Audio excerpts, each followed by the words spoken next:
White sauce pasta చేసేద్దామా?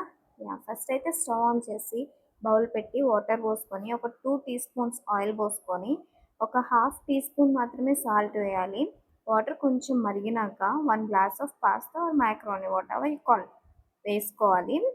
వేసుకొని ఒక 5-10 మినిట్స్ మంచిగా బాయిల్ చేసుకోవాలి. మధ్య మధ్యలో స్టిర్ చేస్తూ ఉండాలి. సో దట్ పాస్తా అనేది కింద బౌల్‌కి అంటకుండా ఉంటుంది. ఇప్పుడు ఒకసారి బాయిల్ అయిందేమో చూసుకోవాలి. నాలా మీరు కూడా ఆత్రంగా వెంటనే చూసేయకండి. తీసి కొంచెం వేపర్ అంతా పోయినాక చూడండి. బాయిల్ అయింది అంటే వెంటనే వాటర్ డ్రైన్ చేసేసి పక్కన పెట్టండి. ఇప్పుడు మళ్ళా స్టవ్ ఆన్ చేసి ఒక కడాయి పెట్టుకొని 2-3 టేబుల్ స్పూన్స్ ఆయిల్ వేసుకోవాలి. ఆయిల్ కొంచెం వేడైనాక 2-3 టేబుల్ స్పూన్స్ మైదా ఆర్ గోధుమ పిండి వాటెవర్ ఏది అవైలబుల్ ఉంటే అది వేసుకొని 3 మినిట్స్ మంచిగా ఫ్రై చేసుకోవాలి.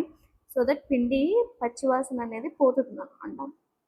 ఆఫ్టర్ దట్ మనం పాస్తా ఇక్కడ 1 గ్లాస్ తీసుకున్నాం కాబట్టి ఇక్కడ వాటర్ మనం 2-3 గ్లాసెస్ తీసుకోవాలి depending on hour desired consistency. నేనైతే 2½ గ్లాస్ వాటర్ తీసుకున్నా. 2½ గ్లాస్ వాటర్ తీసుకొని ఆ పిండిలో ఉండే లంప్స్ ఏవైతే ఉంటాయో లంప్స్ ఫామ్ అవుతాయి కదా! ఆ లంప్స్ అన్నీ మంచిగా పోయే వరకు మంచిగా smash or stir whatever you call మంచిగా చేసుకోండి. చేసుకొని మొత్తం అదొక ప్యూరీ లాగా అయిపోవాలి. Now oregano 3 tablespoons, chilli flakes 3 tablespoons వేసుకోవాలి. వేసుకొని మంచిగా మరిగినాక కొంచెం సాల్ట్ వేసుకోవాలి. Now comes our star item cheese. If you are really a cheese lover it will satisfy you for sure. కొంచెం ఎక్కువ చీజే పడుతుంది. మంచిగా చీజ్ వేసుకొని కొంచెం చీజ్ అంతా మెల్ట్ అయినాక ఇప్పుడు ఏదైతే మనది బాయిల్డ్ పాస్తా ఉందో అది మొత్తం వేసేసుకోవాలి.